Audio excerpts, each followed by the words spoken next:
नमस्कार साहित्य प्रेमियों। आज हम लेकर आए हैं मुंशी प्रेमचंद जी की लिखी कहानी बहिष्कार। पंडित ज्ञानचंद ने गोविंदी की ओर सतृष्ण नेत्रों से देखकर कहा, मुझे ऐसे निर्दयी प्राणियों से जरा भी सहानुभूति नहीं है। इस बर्बरता की भी कोई हद है कि जिसके साथ 3 वर्ष तक जीवन के सुख भोगे, उसे एक जरा सी बात पर घर से निकाल दिया। गोविंदी ने आंखें नीची करके पूछा, आखिर क्या बात हुई थी? ज्ञानचंद, कुछ भी नहीं। ऐसी बातों में कोई बात होती है? शिकायत है कि कालिंदी जबान की तेज है। 3 साल तक जबान तेज न थी, आज जबान की तेज हो गई। कुछ नहीं, कोई दूसरी चिड़िया नजर आई होगी, उसके लिए पिंजरे को खाली करना आवश्यक था। बस यह शिकायत निकल आई। मेरा बस चले तो ऐसे दुष्टों को गोली मार दूं। मुझे कई बार कालिंदी से बातचीत करने का अवसर मिला है, मैंने ऐसी हंसमुख दूसरी नहीं ही देखी। गोविंदी, तुमने सोमदत्त को समझाया नहीं? ज्ञानचंद, ऐसे लोगों को समझाने से नहीं मानते। यह लात का आदमी है, बातों की उसे क्या परवाह। मेरे तो यह विचार है कि जिससे एक बार संबंध हो गया, फिर चाहे वह अच्छी हो या बुरी, उसके साथ जीवन भर निर्वाह करना चाहिए। मैं तो कहता हूँ, अगर स्त्री के कुल में कोई दोष भी निकल आए तो क्षमा से काम लेना चाहिए। गोविंदी ने कातर नेत्रों से देखकर कहा, ऐसे आदमी तो बहुत कम होते हैं। ज्ञानचंद, समझ ही में नहीं आता कि जिसके साथ इतने दिन हंसे बोले, जिसके प्रेम की स्मृतियां हृदय के एक एक अणु में समाई हुई हैं, उसे दर दर ठोकरे खाने को कैसे छोड़ दिया। कम से कम इतना तो करना चाहिए था कि उसे किसी सुरक्षित स्थान पर पहुंचा देते और उसके निर्वाह का कोई प्रबंध कर देते। निर्दयी ने इस तरह घर से निकाला जैसे कोई कुत्ते को निकाले। बेचारी गांव के बाहर बैठी रो रही है, कौन कह सकता है कहाँ जाएगी। शायद मायके भी कोई नहीं रहा। सोमदत्त के डर के मारे गांव का कोई आदमी उसके पास भी नहीं आता। ऐसे बग्गड़ का क्या ठिकाना। जो आदमी स्त्री का ना हुआ, वह दूसरे का क्या होगा। उसकी दशा देखकर मेरी आंखों में तो आंसू भर आए। जी में तो आया कहूँ, बहन तुम मेरे घर चलो, मगर तब तो सोमदत्त मेरे प्राणों का गाहक हो जाता। गोविंदी, तुम जरा जाकर एक बार फिर समझाओ। अगर वह किसी तरह ना माने तो कालिंदी को लेते आना। ज्ञानचंद, जाऊं? गोविंदी, हाँ अवश्य जाओ, मगर सोमदत्त कुछ खरी खोटी भी कहे तो सुन लेना। ज्ञानचंद ने गोविंदी को गले लगाकर कहा, तुम्हारे हृदय में बड़ी दया है गोविंदी। लो, जाता हूँ। अगर सोमदत्त ने ना माना तो कालिंदी ही को लेता आऊंगा। अभी बहुत दूर न गई होगी। 3 वर्ष बीत गए। गोविंदी एक बच्चे की माँ हो गई। कालिंदी अभी तक इसी घर में है। उसके पति ने दूसरा विवाह कर लिया है। गोविंदी और कालिंदी में बहनों का सा प्रेम है। गोविंदी सदैव उसकी दिलजोई करती रहती है। वह इसकी कल्पना भी नहीं करती कि यह गैर है और मेरी रोटियों पर पड़ी हुई है। लेकिन सोमदत्त को कालिंदी का यहाँ रहना एक आंख नहीं भाता। वह कोई कानूनी कार्रवाई करने की तो हिम्मत नहीं रखते, लेकिन और इस परिस्थिति में कर ही क्या सकता है। लेकिन ज्ञानचंद का सिर नीचा करने के लिए अवसर खोजता रहता है। संध्या का समय था। ग्रीष्म की उष्ण वायु अभी तक बिल्कुल शांत नहीं हुई थी। गोविंदी गंगा जल भरने गई थी और जल तट की शीतल निर्जनता का आनंद उठा रही थी। सहसा उसे सोमदत्त आता हुआ दिखाई दिया। गोविंदी ने आंचल से मुंह छिपा लिया और कलसा लेकर चलने ही को थी कि सोमदत्त ने सामने आकर कहा, जरा ठहरो। गोविंदी, तुमसे एक बात कहना है। तुमसे यह पूछना चाहता हूँ कि तुम्हें कहूँ या ज्ञानू से? गोविंदी ने धीरे से कहा, उन्हीं से कह दीजिए। सोमदत्त, जी तो मेरा भी यही चाहता है, लेकिन तुम्हारी दीनता पर दया आती है। जिस दिन मैं ज्ञानचंद से यह बात कह दूं, तुम्हें इस घर से निकलना पड़ेगा। मैंने सारी बातों का पता लगा लिया है। तुम्हारा बाप कौन था, तुम्हारी माँ की क्या दशा हुई, यह सारी कथा जानता हूँ। क्या तुम समझती हो कि ज्ञानचंद यह कथा सुनकर तुम्हें अपने घर में रखेगा? उसके विचार कितने ही स्वाधीन हो, पर जीती मक्खी नहीं निगल सकता। गोविंदी ने थर थर कांपते हुए कहा, जब आप सारी बातें जानते हो तो मैं क्या कहूँ? आप जैसा उचित समझे करें, लेकिन मैं तो आपके साथ कभी कोई बुराई नहीं की। सोमदत्त, तुम लोगों ने गांव में मुझे कहीं मुंह दिखाने के योग्य नहीं रखा, तिस पर कहती हो मैंने तुम्हारे साथ कोई बुराई नहीं की। 3 साल से कालिंदी को आश्रय देकर मेरी आत्मा को जो कष्ट पहुंचाया है वह मैं ही जानता हूँ। 3 साल से मैं इस फिक्र में था कि कैसे इस अपमान का दंड दूं।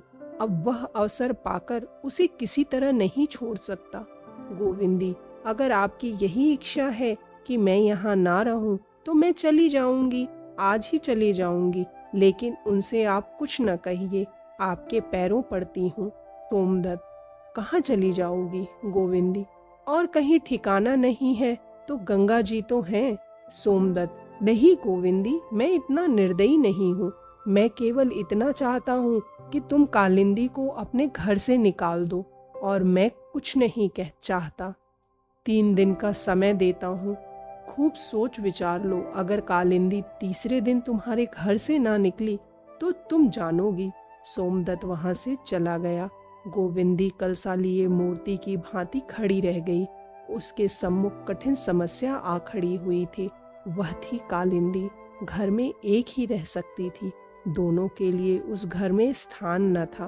क्या कालिंदी के लिए वह अपना घर, अपना स्वर्ग त्याग देगी? कालिंदी अकेली है, पति ने उसे पहले ही छोड़ दिया है। वह जहाँ चाहे जा सकती है, पर वह अपने प्राणाधार और प्यारे बच्चे को छोड़कर कहाँ जाएगी? लेकिन कालिंदी से वह क्या कहेगी, जिसके साथ इतने दिनों तक बहनों की तरह रही? उसे क्या वह अपने घर से निकाल देगी? उसका बच्चा कालिंदी से कितना हिला हुआ था, कालिंदी उसे कितना चाहती थी। क्या उस परित्यक्तता दीना को वह अपने घर से निकाल देगी? इसके सिवा और उपाय ही क्या था? उसका जीवन अब एक स्वार्थी, दंभी व्यक्ति की दया पर अवलंबित था। क्या अपने पति के प्रेम पर वह भरोसा कर सकती थी? ज्ञानचंद सहृदय थे, उदार थे, विचारशील थे, दृढ़ थे, पर क्या उनका प्रेम अपमान, व्यंग और बहिष्कार जैसे आघातों को सहन कर सकता था? उसी दिन से गोविंदी और कालिंदी में कुछ पार्थक्य सा दिखाई देने लगा। दोनों अब बहुत कम साथ बैठती। कालिंदी पुकारती, बहन आकर खाना खा लो। गोविंदी कहती, तुम खा लो, मैं फिर खा लूंगी। पहले कालिंदी बालक को सारे दिन खिलाया करती थी, माँ के पास केवल दूध पीने जाता था, मगर अब गोविंदी हर दम उसे अपने ही पास रखती है। दोनों के बीच में कोई दीवार खड़ी हो गई है। कालिंदी बार बार सोचती है, आजकल मुझसे यह क्यों रूठी हुई है, पर उसे कोई कारण नहीं दिखाई देता। उसे भय हो रहा है कि कदाचित यह अब मुझे यहाँ नहीं रखना चाहती। इसी चिंता में वह गोते खाया करती है, किंतु गोविंदी भी उससे कम चिंतित नहीं है। कालिंदी से वह स्नेह तोड़ना चाहती है, पर उसकी म्लान मूर्ति देखकर उसके हृदय के टुकड़े हो जाते हैं। उससे कुछ कह नहीं सकती, अवहेलना के शब्द मुंह से नहीं निकलते। कदाचित उसे घर से जाते देखकर वह रो पड़ेगी और जबरदस्ती रोक लेगी। इसी हैस बैस में 3 दिन गुजर गए। कालिंदी घर से ना निकली। तीसरे दिन संध्या समय सोमदत्त नदी के तट पर बड़ी देर तक खड़ा रहा।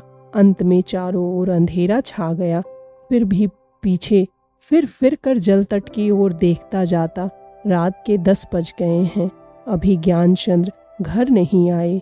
गोविंदी घबरा रही है, इन्हें इतनी देर तो कभी नहीं होती थी। आज इतनी देर कहाँ लगा रहे हैं? शंका से उसका हृदय कांप रहा है। सहसा मर्दाने कमरे का द्वार खुलने की आवाज आई। गोविंदी दौड़ी हुई बैठक में आई, लेकिन पति का मुख देखते ही उसकी सारी देह शिथिल पड़ गई। उस मुख पर हास्य था, पर उस हास्य में भाग्य तिरस्कार झलक रहा था। विधिवाम ने ऐसे सीधे साधे मनुष्य को भी अपने क्रीड़ा कौशल के लिए चुन लिया। क्या वह रहस्य रोने के योग्य था? रहस्य रोने की वस्तु नहीं, हंसने की वस्तु है। ज्ञानचंद ने गोविंदी की ओर नहीं देखा। कपड़े उतारकर सावधानी से अलगनी पर रखे, जूता उतारा और फर्श पर बैठकर एक पुस्तक के पन्ने उलटने लगा। गोविंदी ने डरते डरते कहा, आज इतनी देर कहाँ की? भोजन ठंडा हो रहा है। ज्ञानचंद ने फर्श की ओर ताकते हुए कहा, तुम लोग भोजन कर लो, मैं एक मित्र के घर खाकर आया हूँ। गोविंदी इसका आशय समझ गई। एक क्षण के बाद फिर बोली, चलो थोड़ा सा ही खा लो। ज्ञानचंद, अब बिल्कुल भूख नहीं है। गोविंदी, तो मैं भी जाकर सो रहती हूँ। ज्ञानचंद ने अब गोविंदी की ओर देखकर कहा, क्यों, तुम क्यों ना खाओगी? वह और कुछ न कह सकी, गला भर आया। ज्ञानचंद ने समीप आकर कहा, मैं सच कहता हूँ गोविंदी, एक मित्र के घर भोजन कर आया हूँ, तुम जाकर खा लो। गोविंदी पलंग पर पड़ी हुई चिंता, नैराश्य और विषाद के अपार सागर में गोते खा रही थी। यदि कालिंदी का उसने बहिष्कार कर दिया होता तो आज उसे इस विपत्ति का सामना न करना पड़ता, किंतु यह अमानुषिक व्यवहार उसके लिए असाध्य था और इस दशा में भी उसे इसका दुख न था। ज्ञानचंद की ओर से यूं तिरस्कृत होने का भी उसे दुख न था। जो ज्ञानचंद नित्य धर्म और सज्जनता की डींगे मारा करता था, वही आज इसका इतनी निर्दयता से बहिष्कार करता हुआ जान पड़ रहा था। उस पर उसे लेश मात्र भी दुख, क्रोध या द्वेष न था। उसके मन को केवल एक ही भावना आंदोलित कर रही थी, वह अब इस घर में कैसे रह सकती है।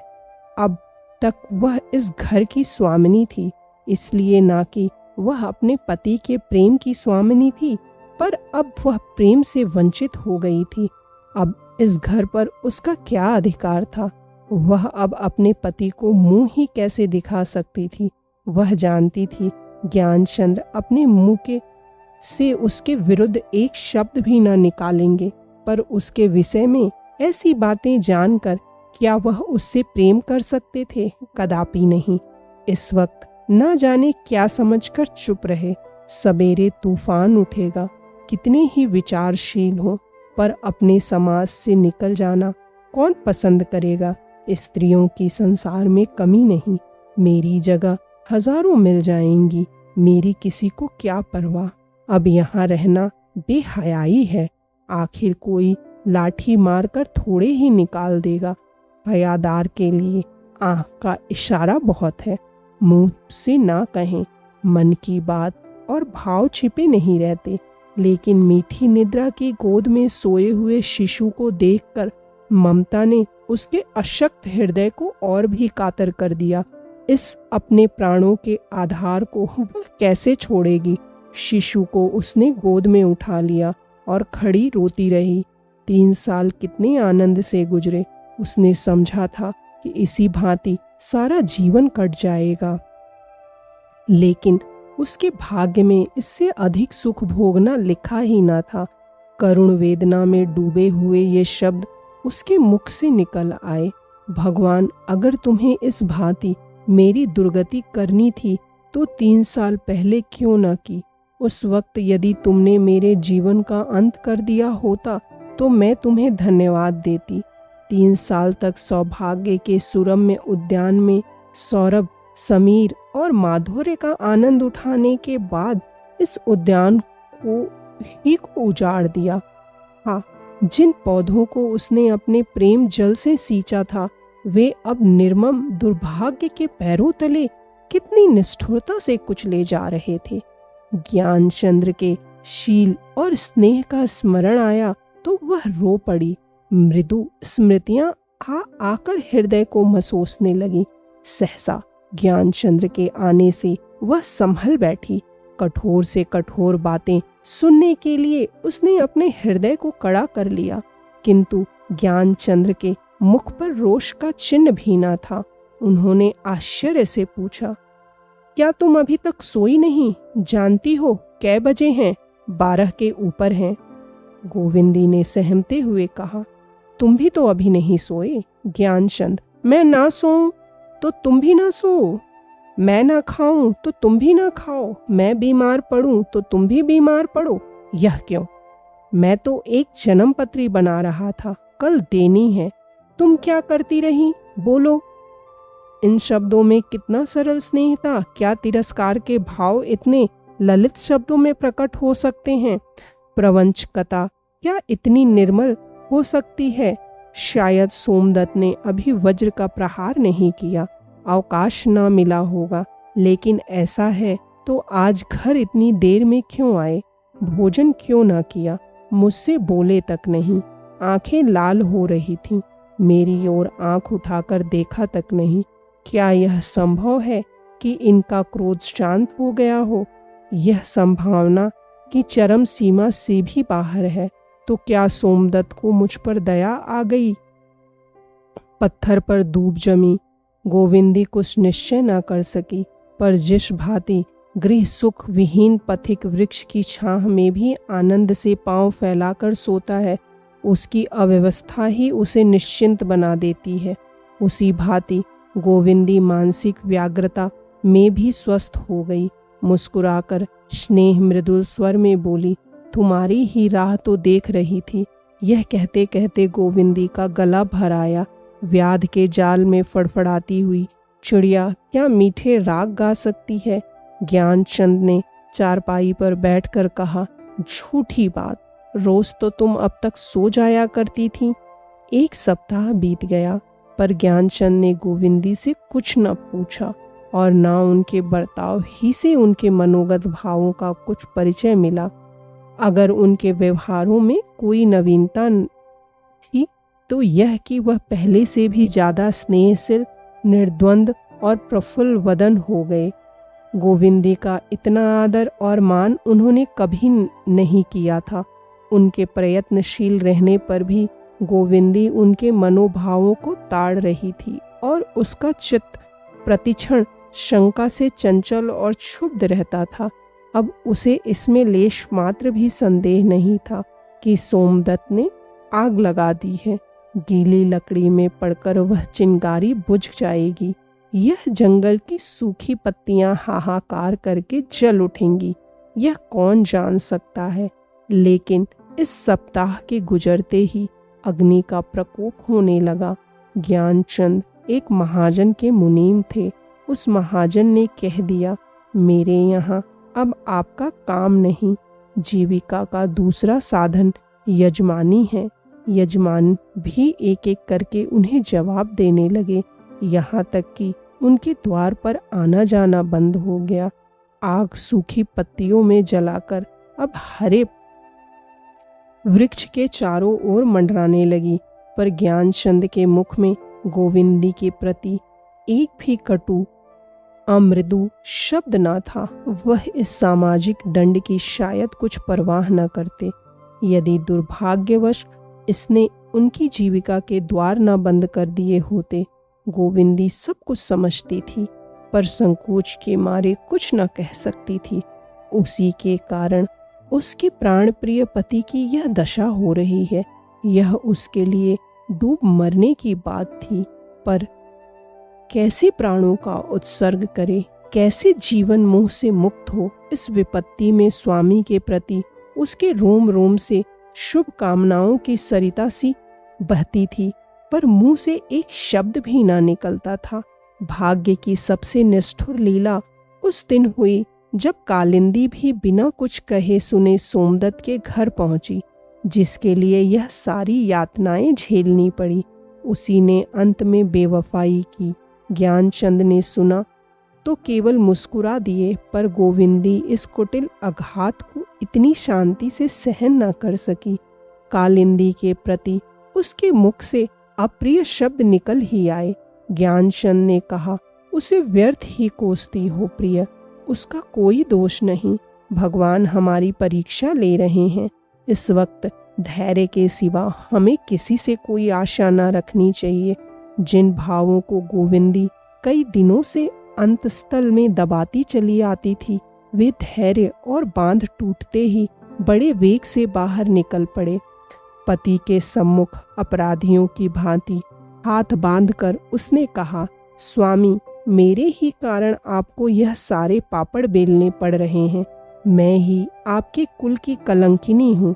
क्यों न मुझे किसी ऐसी जगह भेज दीजिए जहाँ कोई मेरी सूरत तक न देखे। मैं आपसे सत्य कहती हूँ। ज्ञानचंद ने गोविंदी को और कुछ न कहने दिया।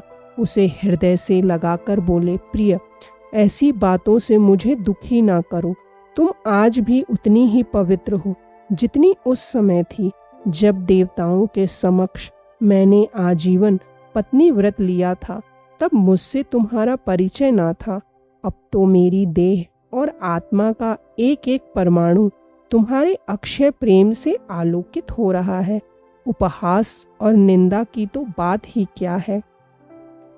दुर्दैव का कठोरतम आघात भी मेरे व्रत को भंग नहीं कर सकता। अगर डूबेंगे तो साथ डूबेंगे, तरेंगे तो साथ साथ तरेंगे। मेरे जीवन का मुख्य कर्तव्य तुम्हारे प्रति है। संसार इससे पीछे, बहुत पीछे है। गोविंदी को जान पड़ा उसके सम्मुख कोई देव मूर्ति खड़ी है। स्वामी में इतनी श्रद्धा, इतनी भक्ति उसे आज तक कभी न हुई थी। गर्व से उसका मस्तक ऊंचा हो गया और मुख पर स्वर्गीय आभा झलक पड़ी। उसने फिर कहने का साहस न किया, संपन्नता अपमान और बाहिष्कार को तुच्छ समझती है। उनके अभाव में ये बाधाएं प्राणांतक हो जाती हैं। ज्ञानचंद दिन के दिन घर में पड़े रहते। घर से बाहर निकलने का उन्हें साहस ना होता था। जब तक गोविंदी के पास गहने थे तब तक भोजन की चिंता ना थी, किंतु जब यह आधार भी न रह गया तो हालत और भी खराब हो गई। कभी कभी निराहार रह जाना पड़ता। अपनी व्यथा किससे कहे, कौन मित्र था, कौन अपना था। गोविंदी पहले भी हृष्टपुष्ट न थी और अब तो अनाहार और अंतर्वेदना के कारण उसकी देह और भी जीर्ण हो गई थी। पहले शिशु के लिए दूध मोल लिया करती थी, अब इसकी सामर्थ्य न थी। बालक दिन पर दिन दुर्बल होते जाता था। मालूम होता था उसे सूखे का रोग हो गया है। दिन के दिन बच्चा खुर्रा खाट पर पड़ा माता को नैराश्य दृष्टि से देखा करता। कदाचित उसकी बाल बुद्धि भी अवस्था को समझाती थी। कभी किसी वस्तु के लिए हठ ना करता। उसकी बालोचित सरलता, चंचलता और क्रीड़ाशीलता ने अब तक दीर्घ आशा विहीन प्रतीक्षा का रूप धारण कर लिया था। माता पिता उसकी दशा देखकर मन ही मन कुड़ कर रह जाते थे। संध्या का समय था। गोविंदी अंधेरे घर में बालक के सिरहाने चिंता में मग्न बैठी थी। आकाश पर बादल छाए हुए थे और हवा के झोंके उसके अर्धनग्न शरीर में सर के समान लगते थे। आज दिन भर बच्चे ने कुछ ना खाया था। घर में कुछ था ही नहीं। क्षुधाग्नि से बालक छटपटा रहा था, पर या तो रोना न चाहता था या उसमें रोने की शक्ति ही ना थी। इतने में ज्ञानचंद तेली के यहाँ से तेल लेकर आ पहुँचे। दीपक जला। दीपक के क्षीण प्रकाश में माता ने बालक का मुख देखा तो सहम उठी। बालक का मुख पीला पड़ गया था और पुतलियां ऊपर चढ़ गई थीं। उसने घबराकर बालक को गोद में उठाया। देह ठंडी थी। चिल्लाकर बोली, हा भगवान, मेरे बच्चे को क्या हो गया। ज्ञानचंद ने बालक के मुख की ओर देखकर एक ठंडी सांस ली और बोले, ईश्वर, क्या सारी दया दृष्टि हमारे ही ऊपर करोगे। गोविंदी, हाय मेरा लाल, मारे भूखे के शिथिल हो गया है। कोई ऐसा नहीं जो इसे 2 घूंट दूध पिला दे। यह कहकर उसने बालक को पति की गोद में दे दिया और एक लुटिया लेकर कालिंदी के घर दूध मांगने चली। जिस कालिंदी ने आज 6 महीने से इस घर की ओर ताका न था, उसी के द्वार पर दूध की भिक्षा मांगने जाते हुए उसे कितनी ग्लानि, कितना संकोच हो रहा था, वह भगवान के सिवा और कौन जान सकता है। यह वही बालक है जिस पर एक दिन कालिंदी प्राण देती थी, पर उसकी ओर से अब उसने अपना हृदय इतना कठोर कर लिया था कि घर में कई गौएं लगने पर भी एक चिल्लू दूध न भेजा। उसी की दया भिक्षा मांगने आज अघोरी रात में भीगती हुई गोविंदी दौड़ी जा रही है। माता, तेरे वात्सल्य को धन्य है। कालिंदी दीपक लिए दालान में खड़ी गाय दुहा रही थी। पहले स्वामिनी बनने के लिए वह सौत से लड़ा करती थी। सेविका का पद उसे स्वीकार न था, अब सेविका का पद स्वीकार करके स्वामिनी बनी हुई थी। गोविंदी को देखकर तुरंत निकल आई और विस्मय से बोली, क्या है बहन, पानी बूंदी में कैसे चली आई? गोविंदी ने सकुचाते हुए कहा, लाला बहुत भूखा है कालिंदी, आज दिन भर कुछ नहीं मिला, थोड़ा सा दूध लेने आई हूँ। कालिंदी भीतर जाकर दूध का मटका लिए बाहर निकली और बोली, जितना चाहो ले लो गोविंदी, दूध की कौन कमी है। लाला तो अब चलता होगा, बहुत जी चाहता है कि जाकर उसे देख आऊं, लेकिन जाने का हुक्म नहीं है। पेट पालना है तो हुक्म मानना ही पड़ेगा। तुमने बतलाया ही नहीं। नहीं तो लाला के लिए दूध का तोड़ा थोड़ा है। मैं चली क्या आई कि तुमने उसका मुंह देखने को तरसा डाला। मुझे कभी पूछता है। यह कहते हुए कालिंदी ने दूध का मटका गोविंदी के हाथ में रख दिया। गोविंदी के आंखों से आंसू बहने लगे। कालिंदी इतनी दया करेगी, इसकी उसे आशा नहीं थी। अब उसे ज्ञान हुआ कि यह वही दयाशील सेवा परायण रमणी है जो पहले थी। लेश मात्र भी अंतर न था। बोली, इतना दूध लेकर क्या करूंगी बहन, इस लोटिया में डाल दो। कालिंदी, दूध छोटे बड़े सभी खाते हैं, ले जाओ। धीरे, यह मत समझो कि मैं तुम्हारे घर से चली आई तो वीरानी हो गई। भगवान की दया से अब यहाँ किसी बात की चिंता नहीं। मुझसे कहने भर की देर है। हाँ, मैं आऊंगी नहीं, इससे लाचार हूँ। कल किसी बेला लाला को लेकर नदी किनारे आ जाना, देखने को जी जी चाहता है। गोविंदी दूध की हांडी लिए घर चली। गर्वपूर्ण आनंद के मारे उसके पैर उड़े जाते थे। ड्योढ़ी में पैर रखते ही बोली, जरा दिया दिखा देना, यहाँ कुछ सुझाई ना देता। ऐसा ना कहो कि दूध गिर पड़े।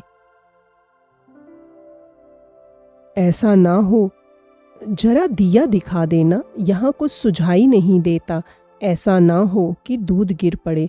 ज्ञानचंद ने दीपक दिखा दिया। गोविंदी ने बालक को अपनी गोद में लिटाकर कटोरी से दूध पिलाना चाहा, पर एक घूंट से अधिक दूध कंठ में न गया।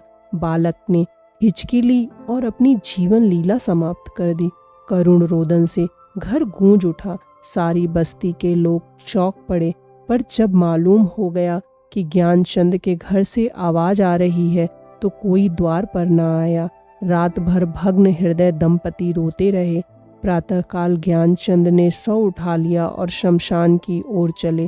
सैकड़ों आदमियों ने उन्हें जाते देखा, पर कोई समीप न आया। कुल मर्यादा संसार की सबसे उत्तम वस्तु है, उस पर प्राण तक न्यौछावर कर दिए जाते हैं। ज्ञानचंद के हाथ से वह वस्तु निकल गई जिस पर उन्हें गौरव था।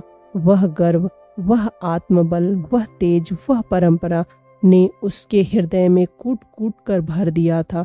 उसका कुछ अंश तो पहले ही मिट चुका था। बचा खुचा पुत्र शोक ने मिटा दिया। उन्हें विश्वास हो गया कि उनके अविचार का ईश्वर ने यह दंड दिया है।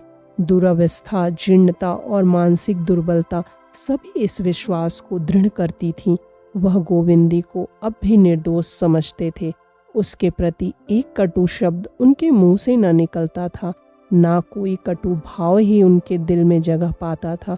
विधि की क्रूर क्रीड़ा ही उनका सर्वनाश कर रही है, इसमें उन्हें लेश मात्र भी संदेह न था। अब यह घर उन्हें फाड़े खाता था। घर के प्राण से निकल गए थे। अब माता किसे गोद में लेकर चांद मामा को बुलाएगी, किसे उपटन मलेगी, किसके लिए प्रातःकाल हलवा पकाएगी। अब सब कुछ शून्य था। मालूम होता था उनके हृदय निकाल लिए गए हैं। अपमान, कष्ट, अनाहार, इन सारी विडंबनाओं के होते हुए भी बालक की बाल क्रीड़ाओं में वे सब कुछ भूल जाते थे। उसके स्नेह में लालन पालन में ही अपना जीवन सार्थक समझते थे। अब चारों ओर अंधकार था। यदि ऐसे मनुष्य हैं जिन्हें विपत्ति से उत्तेजना और साहस मिलता है, तो ऐसे भी मनुष्य हैं जो आपत्ति काल में कर्तव्यहीन, पुरुषार्थहीन और उद्यमीहीन हो जाते हैं। ज्ञानचंद शिक्षित थे, योग्य थे। यदि शहर में जाकर दौड़ धूप करते तो उन्हें कहीं न कहीं काम मिल जाता। वेतन कम ही सही, रोटियों को तो मोहताज न रहते, किंतु अविश्वास उन्हें घर से निकलने न देता था। कहाँ जाएं, शहर में कौन जानता है। अगर दो चार परिचित प्राणी हैं भी तो उन्हें मेरी क्यों परवाह होने लगी। फिर इस दशा में जाएं कैसे। देह पर साबित कपड़े भी नहीं।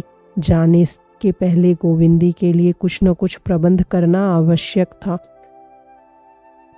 उसका कोई सुविधा न था। इन्हीं चिंताओं में पड़े पड़े उनके दिन कटते जाते थे। यहाँ तक कि उन्हें घर से बाहर निकलने ही में बड़ा संकोच होता था।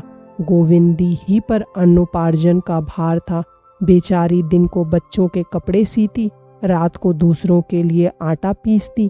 ज्ञानचंद सब कुछ देखते थे और माथा ठोक कर रह जाते थे। एक दिन भोजन करते हुए ज्ञानचंद ने आत्मधिक्कार के भाव से मुस्कुराकर कहा, मुझसा निर्लज पुरुष भी संसार में दूसरा ना होगा, जिसे स्त्री की कमाई खाते भी मौत नहीं आती। गोविंदी ने भौं सिकोड़ कर कहा, तुम्हारे पैरों पड़ती हूँ, मेरे सामने ऐसी बात मत किया करो। है तो यह सब मेरे ही कारण। ज्ञानचंद, तुमने पूर्व जन्म में कोई बड़ा पाप किया था गोविंदी, जो मुझ जैसा निकट्टू के पाले पड़ी।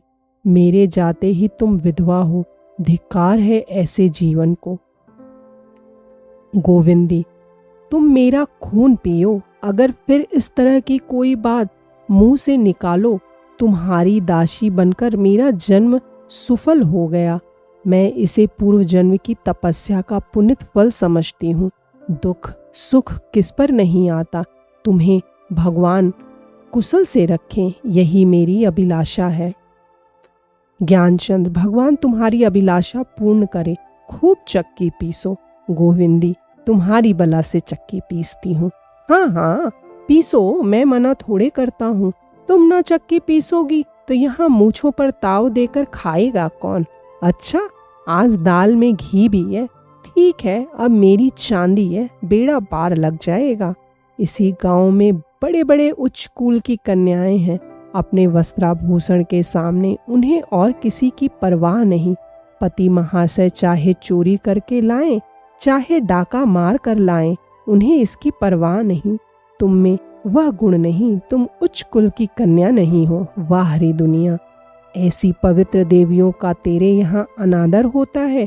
उन्हें कुल कलंकिनी समझा जाता है। धन्य है तेरा व्यापार। तुमने कुछ और सुना। सोमदत्त ने मेरे आसामियों को बहका दिया है कि लगान मत देना, देखें क्या करते हैं। बताओ, जमींदार की रकम कैसे चुकाऊंगा। गोविंदी, मैं सोमदत्त से जाकर पूछती हूँ ना, मना क्या करेंगे, कोई दिल लगी है। ज्ञानचंद, नहीं गोविंदी, तुम उस दुष्ट के पास मत जाना। मैं नहीं चाहता कि तुम्हारे ऊपर उसकी छाया भी पड़े। उसे खूब अत्याचार करने दो। मैं भी देख रहा हूँ कि भगवान कितने न्यायी हैं। गोविंदी, तुम आसामियों के पास क्यों नहीं जाते। हमारे घर ना आए, हमारा छुआ पानी न पिए, या हमारे रुपए भी मार लेंगे। ज्ञानचंद, वाह, इससे सरल तो कोई काम ही नहीं है। कह देंगे हम रुपया दे चुके, सारा गांव उसकी तरफ हो जाएगा। मैं तो अब गांव भर का द्रोही हूं ना। आज खूब डटकर भोजन किया। अब मैं भी रईस हूँ, बिना हाथ पैर हिलाए गुलछर्रे उड़ाता हूँ। सच कहता हूँ, तुम्हारी ओर से अब मैं निश्चिंत हो गया। देश विदेश में भी चला जाऊं तो तुम अपना निर्वाह कर सकती हो। गोविंदी, कहीं जाने का काम नहीं है। ज्ञानचंद, तो यहाँ जाता ही कौन है? किसी कुत्ते ने काटा है जो यह सेवा छोड़कर मेहनत मजूरी करने जाए। तुम सचमुच देवी हो गोविंदी। भोजन करके ज्ञानचंद बाहर निकले। गोविंदी भोजन करके कोठरी में आई तो ज्ञानचंद ना थे। समझी कहीं बाहर चले गए होंगे। आज पति की बातों से उसका चित्त कुछ प्रसन्न था। शायद अब वह नौकरी चाकरी की खोज में कहीं जाने वाले हैं, यह आशा बंधा रही थी। हाँ, उनकी व्यंग्योक्तियों का भाव उसकी समझ ही में ना आता था। ऐसी बातें वह कभी ना करते थे। आज क्या सूझी? कुछ कपड़े सीने थे। जाड़ों के दिन थे। गोविंदी धूप में बैठकर सीने लगी। थोड़ी ही देर में शाम हो गई। अभी तक ज्ञानचंद नहीं आए। तेल बत्ती का समय आया। फिर भोजन की तैयारी करने लगी। कालिंदी थोड़ा सा दूध दे गई थी। गोविंदी को तो भूख न थी। अब वह एक ही बेला खाती थी। हाँ, ज्ञानचंद के लिए रोटियां सेकनी थी। सोचा दूध है ही, दूध रोटी खा लेंगे। भोजन बनाकर निकली ही थी कि सोमदत्त ने आंगन में आकर पूछा, कहाँ हैं ज्ञानू? गोविंदी, कहीं गए हैं। सोमदत्त, कपड़े पहन कर गए हैं? गोविंदी, हाँ, काली मिर्जई पहने थे। सोमदत्त, जूता भी पहने थे? गोविंदी की छाती धाड़ धाड़ करने लगी। बोली, हाँ, जूता तो पहने थे। क्यों पूछते हो? सोमदत्त ने जोर से हाथ मारकर कहा, हाय ज्ञानू हाय। गोविंदी घबरा कर बोली, क्या हुआ दादाजी? हाय बताते क्यों नहीं हाय? सोमदत्त, अभी थाने से आ रहा हूँ, वहाँ उनकी लाश मिली है, रेल के नीचे दब गए। हाय ज्ञानू, मुझ हत्यारे को क्यों ना मौत आ गई? गोविंदी के मुंह से फिर कोई शब्द ना निकला। अंतिम हाय के साथ बहुत दिनों तक तड़पता हुआ प्राण पक्षी उड़ गया। एक क्षण में गांव की कितनी ही स्त्रियां जमा हो गईं। सब कहती थीं देवी थी, सती थी। प्रातःकाल 2 अर्थियां गांव से निकली। एक पर रेशमी चुंदरी का कफन था, दूसरी पर रेशमी शॉल का। गांव के द्विजों में से केवल सोमदत्त साथ था।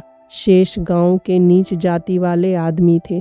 सोमदत्त ही ने दाह क्रिया का प्रबंध किया था। वह रह रहकर दोनों हाथों से अपनी छाती पीटता था और जोर जोर से चिल्लाता था, हाय हाय ज्ञानू। यदि इस प्रस्तुति ने आपके हृदय को स्पर्श किया हो तो कृपया इस वीडियो को लाइक करें, शेयर करें और साहित्य सागर चैनल को सब्सक्राइब करना ना भूलें। धन्यवाद।